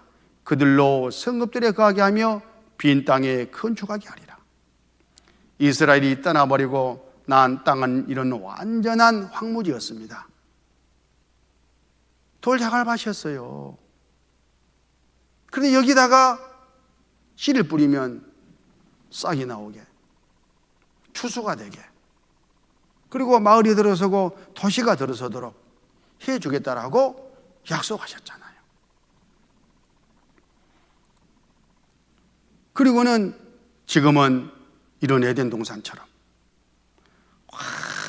완전히 아름다운 풍요로운 땅으로 바뀌어져 있어요. 아까 그 땅이 약속대로. 이런 저주받은 황량한 들판에 마을이 들어섰죠. 아까 그 약속대로. 버려진 해변에 도시가 들어서고 가난이 찌든 이 해변에 돈과 부가 철철 넘치는 이런 나라로 바뀌었어요. 지금 에스겔 36장 34절, 전에는 지나가는 자의 눈에 황무하게 보이던 그 황무한 땅이 황무지다 그 말이죠. 장차 기경이 될지라. 기경이라 말은 농사 짓는 땅이 된다 그런 뜻이에요. 사람이 이르기를 이 땅이 황무하더니 이제는 에덴 동산같이 되었고 황량하고 적막하고 무너진 성읍들의 성벽과 거민이 있다 하리니, 앞으로 이렇게 될 거다라고 말씀하셨는데 실제 우리 시대에 에덴 동산처럼 그 땅이 바뀌었지 않습니까? 그리고 마을과 도시가 들어섰지 않습니까? 이 약속의 말씀이 그대로 이루어진 거예요. 황무지 일곱 적과꾸로 땅으로 연세대학교 대학원장이셨던 박준서 교수가 이스라엘 네겝에 가가지고 깜짝 놀랐어요. 아니 완전 황무지였는데 적과 꿀이 흐르는 이런 옥토로 바뀌어 있다니 하고 신문에 지금 보도를 했지 않습니까? 사막이 연못되리라 이사야의 예언이 실현됐다. 성경 말씀 그대로 이루어졌다. 그런 뜻이에요.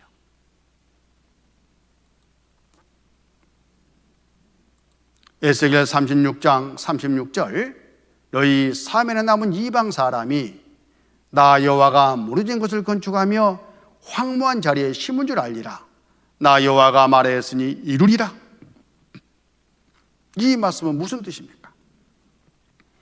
이스라엘 민족을 통해서 이런 일을 하시는 것은 이스라엘을 위한 것도 있지만 세상 모든 이방 사람들에게, 우리들에게 이스라엘을 보고 아, 하나님이 계시는구나.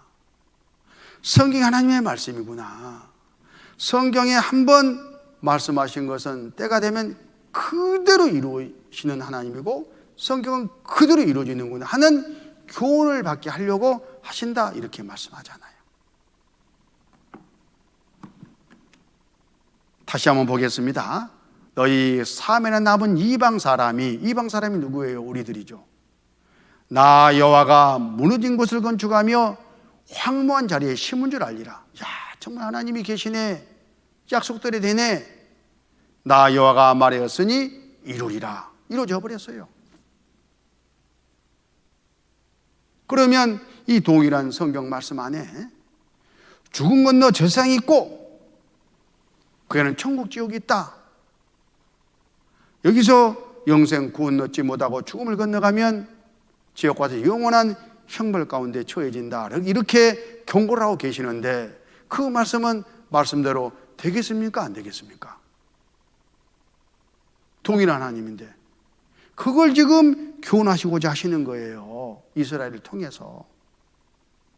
말씀대로 이루시는 하나님이 내가 구원 얻지 못하고 죽음을 건너가면 심판해서 지옥 보내신다는 이 말씀대로 하시겠구나. 내가 지옥 가는구나. 영생 얻어야 되겠구나. 이렇게 마음을 딱 정해야 된다. 그런 뜻이에요. 왜? 사실이니까. 이렇게 땅을 회복하신 하나님이 이스라엘 민족을 돌아오게 하셔요. 그것도 오래전에다 약속해 놨어요. 우리가 오늘 여러 번 찾아봤던 이사야 성경. 이사야 성경은 에스겔 성경보다 100년 전에 기록이 됐어요. 예수님 오시기 700년 전, 지금부터 2700년 전에 기록된 성경에 43장 5절, 두려워 말라. 내가 너와 함께하여 내 자손을 동방에서부터 오게 하며 서방에서부터 너를 모을 것이며 내가 북방에 이르기를 놓으라, 남방에 이르기를 구려하지 말라. 내 아들들을 온방에서 끌며 내 딸들을 땅 끝에서 오게 하라. 동서남북 사방으로 흩어버리셨는데 그 흩어진 동서남북 사방에서 다시 끌어 모으겠다, 돌아오게 하겠다라고 2700년에 약속하신 이 말씀, 우리 시대에 돌아왔잖아요. 이스라엘 내 유대인 몰려 튼다, 1990년 신문입니다. 세계에서 돌아오는 유대인들, 1948년 독립 이후에 계속 돌아왔어요. 여기는 동쪽에서 돌아오는 그런 모습이고, 아래엔 거주 유대인 이스라엘 이민 너시, 서쪽으로 갔던 유대인들이 돌아온다는 그런 보도들이고, 유대인 탈레티 작전, 이스라엘의 반공 공격 우려 1만 5천 명 공수, 이건 남쪽 에티오피아에서 정세가 불안한 그 틈을 타가지고 비행기를 끌고 가가지고요, 순식간에 2차례에 걸쳐서 다 데려와 버렸어요. 이스라엘 정부에서. 이렇게 될 것이 미리 예언되고 성취됐지 않습니까? 소유대인 40만 명 출국 허용. 소련은 지금 러시아죠. 이스라엘에 봤을 때는 북쪽이에요. 북쪽에서도 돌아왔다, 그 말입니다. 프랑스가 비행기 편을 제공했다, 비행기 타고. 계속해서 돌아와 가지고요, 지금도 돌아오고 있어요. 성경 말씀이 이루어지는 겁니다. 근데 돌아올 때에 하나님이 이런 약속을 하셨어요. 이사야 60장 4절, 내 눈을 들어 사면을 보라. 우리가 다 모여 내게로 오느니라. 내 아들들은 온방에서 오겠고 내 딸들은 안개 올 것이라. 그때에 내가 보고 희색을 바라며 내 마음이 놀라고 또 화창하리니 이는 바다의 풍부가 내게로 돌아오며 열방의 재물이 내게로 옴이라. 이사야 60장은 이스라엘 민족이 마지막 때 돌아온다는 예언의 말씀이셔요. 어떻게 돌아올 것도 자세하게 기록되어 있어요. 비행기 타고 돌아온다는 말씀도 이사야 60장에 기록이 되어 있습니다. 한번 쭉 읽어보세요. 근데 이 돌아올 때에 바다의 풍부가 내게로 돌아오며 열방의 재물이 내게로 옴이라 그랬잖아요. 바다의 풍부, 열방의 재물, 이게 뭘까? 하나님이 이스라엘 민족에게 이걸 주어서 돌아오게 한다, 그 말씀이지 않습니까? 바다의 풍부는 이겁니다. 젖과 꿀 대신 오일, 가스, 대박, 이스라엘 에너지 기적. 이 신문 보도는 2013년입니다. 얼마 되지 않아요. 그런데 여기 이스라엘 지도지 않습니까? 이스라엘 서쪽 해변이 지중해인데 이 서쪽 이 일대에 엄청난 석유가 매장되어 있다는 것이 발견된 거예요. 세계에서 석유가 가장 많이 매장된 나라가 사우디아라비아입니다. 1위 산유국이잖아요. 그 석유 양에 버금가는 그 석유가 이스라엘 서쪽 해변 지하에, 그것도 세일층에 지금 들어있답니다. 그동안에 다른 나라 석유 다 갖다가 쓸 것 다 쓰고 떨어질만 하니까 이스라엘 바닷속에 묻혀있는 석유를 하나님이 내주셨어요. 알게 해주신 거예요. 떵떵거리고 이제 살으라고. 원래 이스라엘은 기름 한 방울, 가스 한 방울 나지 않는 나라로 자기들도 그렇게 알고 있었고 우리도 그렇게 알고 있었어요. 그런데 하나님은 2700년에 아니다, 바다의 풍부가 내게로 돌아온다, 기다려봐라. 아니나 다를까 이 바다를 통해서 엄청난 부를 지금 축적해 주시지 않습니까? 그래서 수입국에서 수출국으로 화려하게 변신됐어요. 이스라엘은 지금 석유가스 수출국이 되어버렸습니다. 또 국제 정치 경제를 제패하는 유대 민족, 돈으로 목을 조여라. 열방의 재물이 너희에게 돌아온다 그랬죠. 열방의 재물이면 여러 나라의 재물, 돈이 이스라엘 민족 수중에 다 모인다 그 말이잖아요. 2011년 11월 10일자 주요국 국가 부채,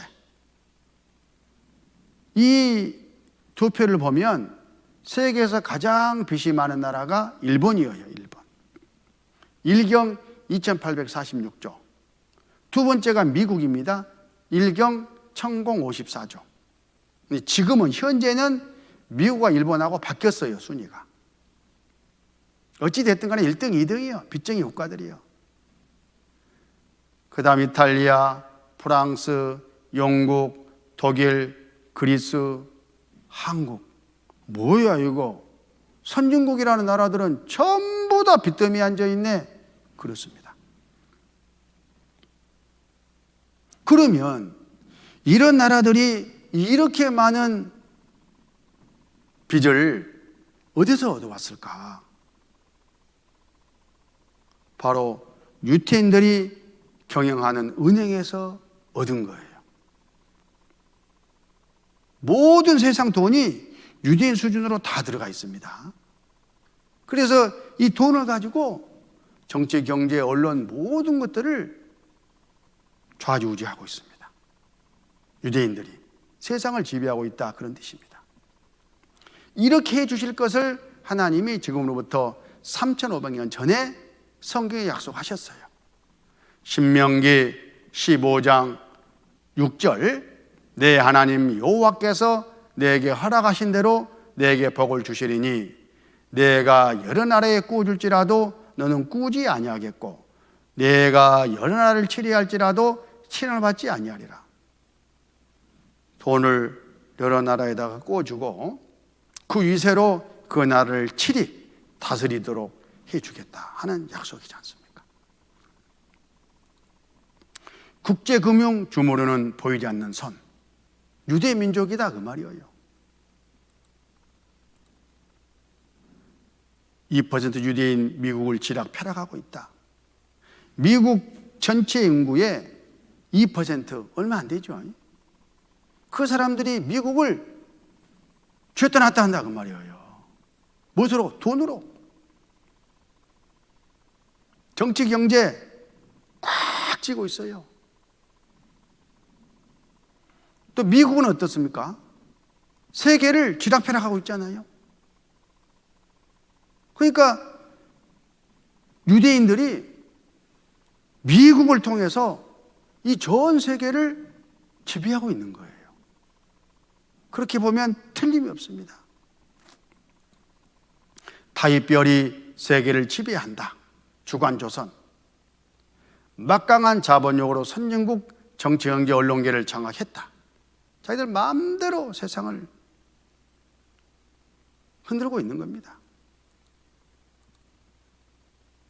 이렇게 될 것이 성경에 이미 다 예언되어 있었잖아요. 유태영 박사라고 이스라엘 히브리 대학에서 교수를 하신 분이 계셔요. 그 박사님이 이스라엘에서 이렇게 보니까 야, 이걸 우리가 배워가지고 우리가 하면 우리도 잘 먹고 잘 살 수 있겠네 싶어가지고 박정희 대통령에게 새마을 운동을 제안한 거예요. 이스라엘처럼 우리도 해봅시다. 처음에는 박정희 대통령이 우리가 어떻게 되겠어 그게. 그래도 한번 해보시죠. 그러면 임자가 한번 책임지고 한번 해봐. 내가 밀어줄게. 그래가지고 새마을 운동이라는 게 시작이 됐어요. 어르신들은 잘 아시죠? 그 유명한 그 박사님이 특별 프로에 나와가지고 유대인들에 대해서 이렇게 강연을 해요. 그거 들어보면 배후에 하나님이 계시구나 하는 것을 알 수가 있습니다. 그럼 이스라엘은 많이 알려져 있. 다 뭐 드셨죠? 하나님이 배후에서 그렇게 하신 거예요. 신명기 16장 19절 여호와께서 너의 칭찬과 명예와 영광으로 그 지으신 모든 민족 위에 뛰어나게 하시고 그 말씀하신 대로 너로 내 하나님 여호와의 승리되게 하시리라 하신 약속대로 이루고 계신 겁니다. 자, 여기 재미있는 그림이 보이죠? 일본 씨름 선수입니다. 또 12살짜리 소년입니다. 둘이서 일본 씨름을 하면 누가 이기겠습니까? 100번 싸워도 이 선수가 이기는 것은 자명하죠. 자, 그런데 이 12살짜리 아이 배후에서 눈에 보이지 않는 하나님이 이 아이를 대신해서 싸워주면 누가 이기겠습니까? 뭐 10,000번 싸워도 하나님이 이기는 것은 당연하죠. 실제로 둘이 씨름을 했는데 이 12살짜리가 들었다 놨다 들었다 던져버리기를 대6차례 영업해버렸어. 그럼 우연이요, 눈에 보이지 않는 하나님이 대신 싸워주신다는 말씀이 맞아요. 그렇다니까요. 최근에 우리 시대 이스라엘 역사가 그래요. 중동 전쟁이 크게 5차례가 있었는데 이 조그마한 한 나라를 두고 이 녹색 해교 국가들이 똘똘 뭉쳐서 전쟁을 벌였어요. 근데 다 이겼지 않습니까? 1차 중동 전쟁. 나라 독립한 바로 그 다음날 전쟁이 발발했습니다. 이집트, 요르단, 이라크, 시리아, 레바논 이 5개 나라가 이스라엘을 쳐들어갔어요. 끝났네. 누구나 다 상식적으로 그렇게 생각을 했는데 이 전쟁 결과 이스라엘이 영토 23%를 더 늘려버렸어요. 1차 중동 전쟁, 아랍 5개 공화국 4,500만 명하고 이스라엘 64만 명하고 전쟁을 했는데 영토 23%를 이스라엘이 늘렸지 않습니까? 이게 하나님 아니고는 불가능하죠. 2차 중동 전쟁도 이집트와 이스라엘이 붙었는데 이스라엘이 승리했어요. 시나이 반도를 그때 점령해 버렸습니다. 3차 중동 전쟁, 아주 유명한 전쟁입니다. 아랍 14개 국가 1억 5천만 명하고 이스라엘 225만 명하고 전쟁을 했어요. 근데 이스라엘이 승리해 버렸습니다. 그것도 6일 만에. 그래서 6일 전쟁이라고 아주 유명하잖아요. 모세다얀 장군. 조그마한 이스라엘 한 나라를 놔두고 레바논, 시리아, 요르단, 이라크, 쿠웨이트, 사우디, 예멘, 수단, 이집트, 리비아, 튀니지, 알제리아, 모로코, 아이고 숨 막혀. 많기도 하네. 이런 해교 국가들이 1967년도에 구소련 공산권에서 후원 지원을 받아가지고 신식 무기를 끌고 엄청 준비를 해가지고 전쟁이 붙었는데 이스라엘군 파죽지세, 수에즈 운하까지 진격, 이 지도를 봐보세요. 오히려 이스라엘이 사방으로 공격에 나가고 있잖아요. 6일 만에 끝나버렸어요, 전쟁이. 그때 아랍공화국 총사령관이 나세르 이집트 대통령이었는데 당연히 사표였어야죠. 책임지고. 그리고는 얼마 있지 않아가지고 이분이 화병으로 돌아가셨어요. 진짜로. 도저히 이해가 안 되는 거예요. 자기 상식으로는. 그런데 이분이 뭘 몰랐냐. 자기들이 하나님하고 싸운 거예요. 하나님하고. 이길 수가 없죠. 여호수아 23장 9절 대저 여호와께서 강대한 나라들을 너희 앞에서 쫓아내셨으므로 오늘날까지 너희를 당한 자가 하나도 없었느니라. 너희 중 한 사람이 1000명을 쫓으리니 이는 너희 하나님 여호와 그가 너희에게 말씀하신 것 같이 너희를 위하여 싸우심이라. 하나님이 이스라엘 민족을 위해서 싸우신 거예요. 12살짜리 배후에서 씨름 선수하고 싸운 것과 똑같아요. 그게 바로 이스라엘입니다. 이스라엘이 여호와의 증인이란 말이 그 말이에요. 이스라엘을 보면, 역사를 보면 배후에 하나님이 계시고 하나님이 어떠하신 분인가를 정확하게 알 수가 있어요. 우리는 간단하게나마 그런 교훈을 받았습니다. 마태복음 24장 32절 무화과 나무 비유를 배우라. 그 가지가 연하여지고 잎사귀를 내면 여름이 가까운 줄 아나니 이와 같이 너희도 이 모든 일을 보거든 인자가 가까이 곧 문 앞에 이른 줄 알라. 내가 진실로 너희에게 말하노니 이 세대가 지나가기 전에 일이 다 이루리라. 여기서 무화과 나무는 이스라엘을 상징합니다.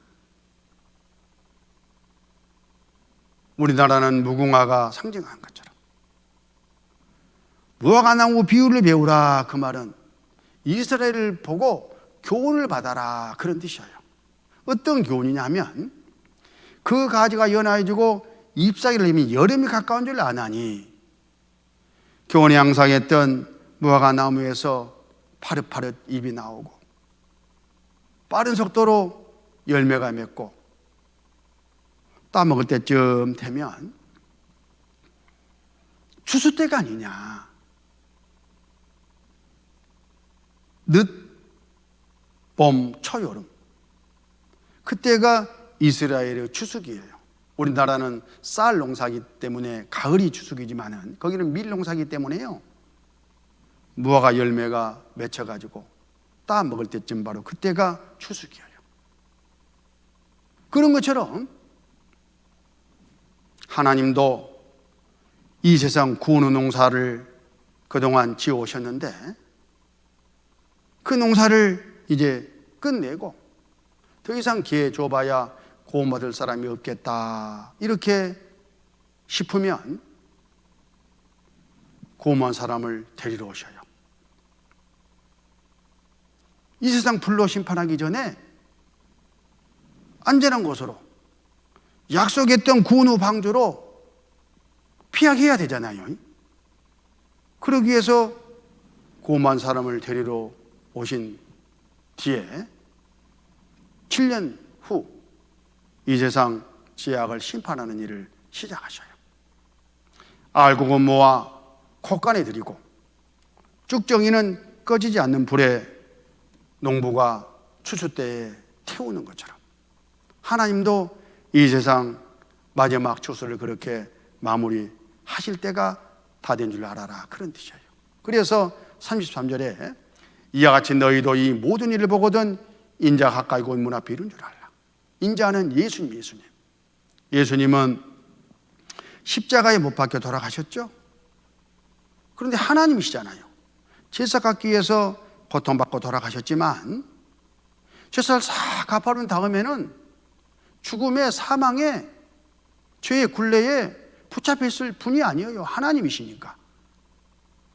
하루 이틀 사흘 후에 다시 살아나셨습니다. 그걸 예수님의 부활이라고 하는 거예요. 그리고 40일 후에 천국으로 올라가셨어요.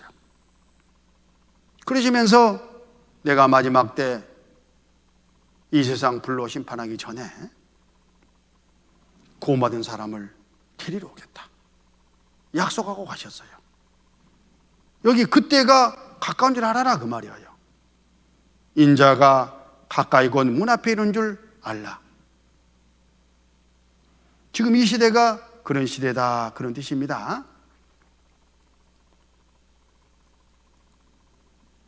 자, 인류 역사 시대표를 잠깐 정리를 하면 하나님이 영원한 신령한 세계 안에 이 물질 세계를 창설하시고 지금까지 경영해 오셨습니다.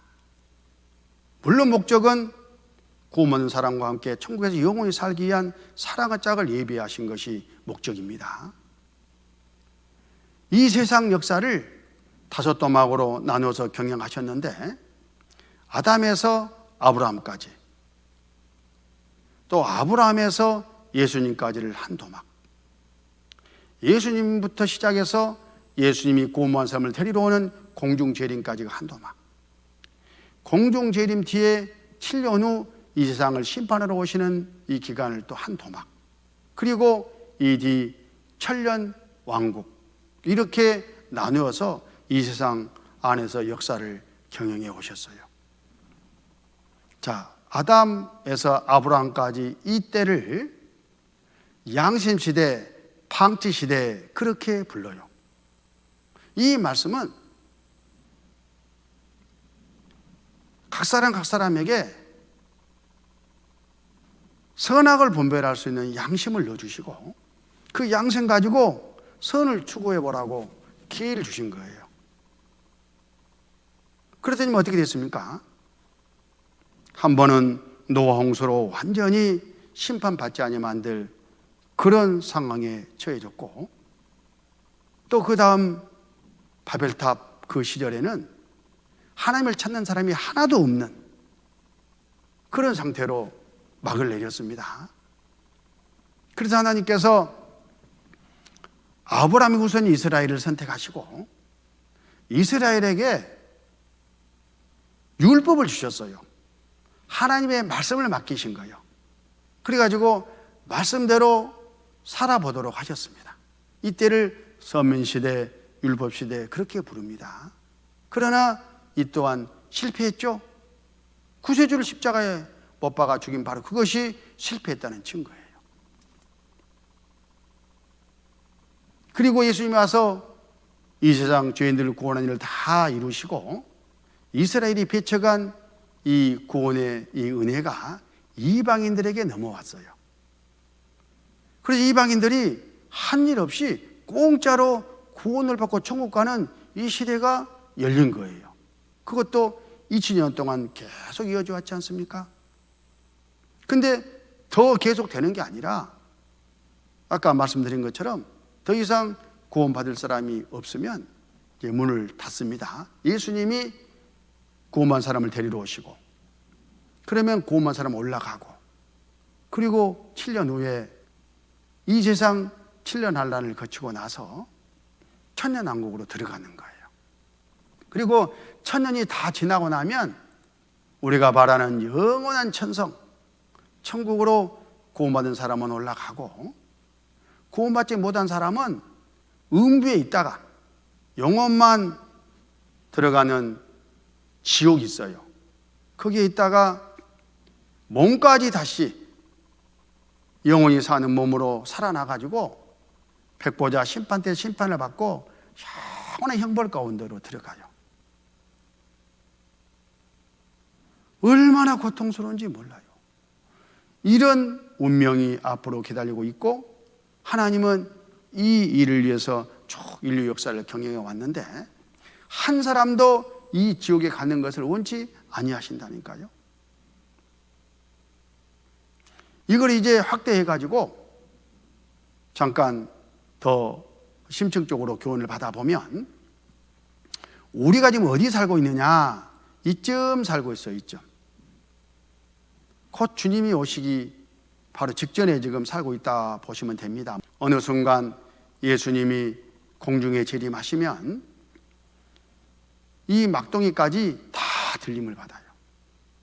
그런다고 성경에 말씀하셨습니다.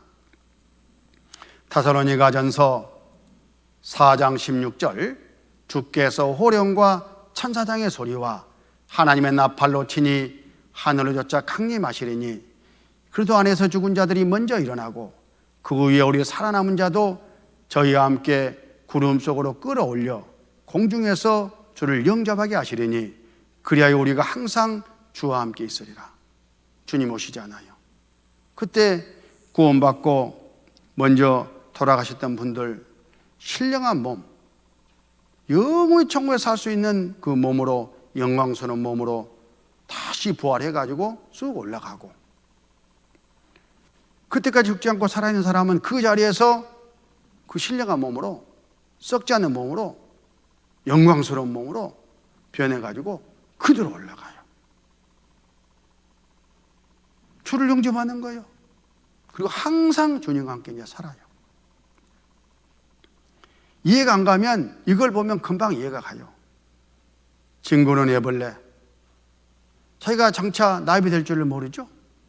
그런데 관찰해 보면요, 애벌레가 나중에 나비가 되잖아요. 그리고 있고 좁고 찾아다니는 전혀 다른 새로운 세상이 기다리고 있지 않습니까? 이게 부활을 의미하는 거예요. 예수 모실 때에 이런 썩을 몸, 죄성 가득한 이 몸이 신령한 몸으로 순간 바뀝니다. 시공을 초월하는 모습으로 호련히 변화돼 가지고 이렇게 올라가는 거예요. 구원받은 사람만 올라가요. 모래하고 색가루를 섞어 가지고 자석을 들이대면 색가루만 올라붙잖아요. 구원받은 사람만 올라가는 거예요. 마태복음 24장 40절, 그때에 두 사람이 밭에 있음에 하나는 데려감을 당하고 하나는 버리둠을 당할 것이요, 두 여자가 매를 가고 있음에 하나는 데려감을 당하고 하나는 버려둠을 당할 것이니라. 올라가는 사람과 남는 사람이 생기잖아요. 여러분은 어느 편에 속합니까? 지금 당장 주님이 오신다면. 교회 다녀도 이렇게 남는 사람이 생겨요. 이 사람은 어떤 사람입니까? 구원받지 않은 사람. 교회는 다니는데 아직 구원받지 않은 사람은 다 이렇게 못 올라갑니다.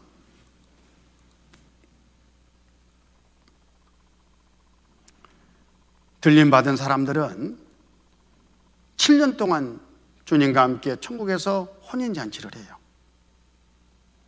그동안 이 지상에서는 마귀가 세계 왕이 지배하고 다스리는 7년 환란이 이어집니다. 전 3년만, 후 3년만으로 나뉘어져 가지고 전 3년 반에는 세계 정부가 들어서죠. 그리고 후 3년 반에는 모든 사람들 오른손에 이마에 표를 받게 해가지고 철권 통치를 단행해요. 그리고 그 끝에 핵전쟁이 일어나가지고 이 세상은 끝장이 납니다. 바로 예수님이 지상에 재림하셔가지고 이 세상을 심판하는 때다, 그런 뜻이에요. 그리고 전사는 천년왕국으로 들어갑니다. 이때가 너무 가깝다는 것을 어떻게 안다고요? 7년 한란에 있을 일들이 어제 우리 공부했죠. 다 준비되고 있잖아요. 그리고 예수님이 말씀하신 마지막 징조도 다 이루어지고 있는데 가장 큰 징조가 뭐예요? 이스라엘의 회복이에요. 오늘 이스라엘이 회복에 돼 가지고 강국을 이루는 바로 그것이 가장 가깝다는 징조, 시대의 표적입니다.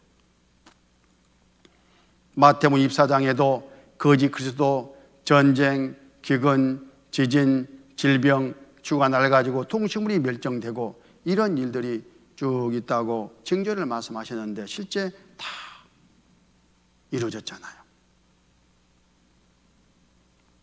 그런데 언제 오실 줄은 아무도 몰라요. 마태복음 24장 36절, 그러나 그날과 그때는 아무도 모르나니 하늘의 천사들도 아들도 모르고 오직 아버지만 아시느니라.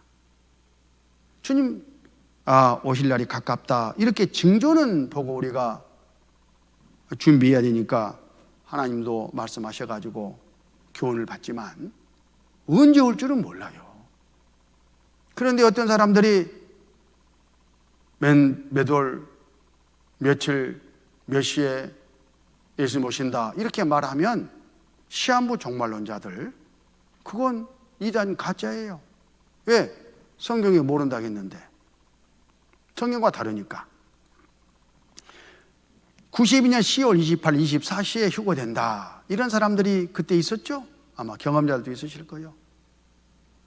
전국이 시끄러웠습니다. 1992년 한국 치아그 사건, 다미성교회 휴거 사건, 세상 종말이 오고 있다. 봐봐요. 하얀 소복 같은 것을 입고 옷이 없어서 하면서 계속 이러고 있더라고. 그때 제가요, 이 사건을 취재하는 경찰청 기자였어요. 그래서 이런 너무나 시끄러우니까요, 현장에 가서 취재해가지고 기사를 몇 번 썼습니다. 그리고 1992년 10월 26일 12시 딱 경찰청 상황실에서 취재를 하고 있었어요.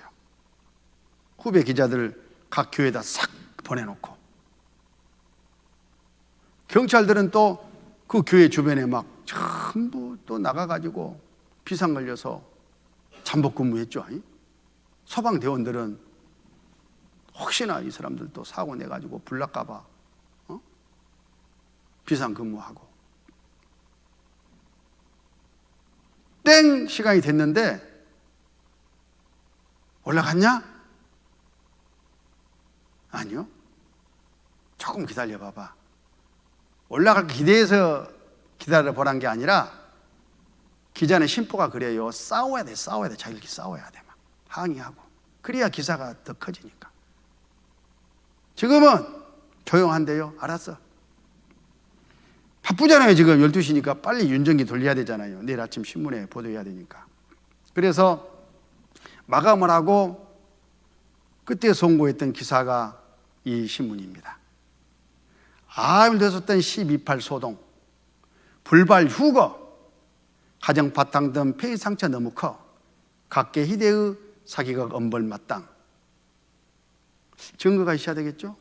확대해 보면요, 최근유 기자, 저기 있죠? 최근유 목사. 저 사람이 이 사람이에요. 이 기자가 저 목사예요. 어떻게 이렇게 됐을까? 여기 이장님 목사가 그때 대표 목사인데 쇠고랑 찼잖아요. 사기라고 해가지고. 저는 열렬한 불교 신자였어요. 그런데 무슨 예수님이 재림해가지고 사람들이 들려 올라간다고 하니까 황당무계하죠. 그런데 나는 교회는 전혀 모르니까 이걸 이단이라고 하더라고요. 그때. 이단은 집 팔고 돈 팔고 소 팔고 직장 때려치우고 완전 망하는구나. 이게 딱 박혔어요. 실제 이 사람들 그랬거든요. 올라간다고. 그런데 이 성경 강연에서도 인도돼가지고 말씀을 쭉 듣는데 넷째 날, 오늘이네. 중간에 이 말씀이 싹 나오는 거예요. 목사님이 그때서 말한 거예요. 뭐야? 휴거? 이 교회도 이단이네? 이렇게 된 거예요. 제 마음에. 이야, 이 교회 진짜 단수가 높네. 다 믿어지게 한 다음에. 그잖아요. 첫날 하나님이 계시고 증언과 성취함 이스라엘 통해서 다 이제 믿어져 버렸잖아요. 하나님께서 성령 사시는 거 구원받아야 되겠다고 마음을 딱 먹고 있는데 휴거를 이야기하니까 이야, 마음이 딱 닫혔죠. 그리고 뒤에 말씀 들어봐야 소용없더라고. 하나님도 계시고 성령 사실을 믿어져가지고 천국적이 확실한데 내가 구원을 받아야 되는데 이 교회는 영 이제 아니고, 그래서 이제 구원받은 교회가 없을까 하고 막 찾아다니면서 신문 기자니까요, 취재를 했어요. 그것도 6달 반 동안이나. 그 결과 이 교회를 정확하게 알게 됐어요. 뿌리까지 내가 뽑아봤어요. 다 뽑았다는 게 이상하네. 파봤어요. 진짜더라고. 맞더라니까요. 그래서 저는 제 발로 걸어와가지고 하계수양에 그때 있었거든요. 거기 가서 혼자 가서 구원을 받았어요. 혼자. 유명한 사건입니다. 저 개인적으로는. 그리고는 얼마나 이게 감사한지. 이 교회를 만난 것이 얼마나 진짜 축복인지 너무 커가지고 성경 공부를 열심히 하고 열심히 봉사하고 있는데 하나님 말씀 한번 전해봤으면 쓰겠다, 이렇게 교회의 권면을 받고 목사가 되어버렸다니까요. 바로 우리 교회가 그렇습니다.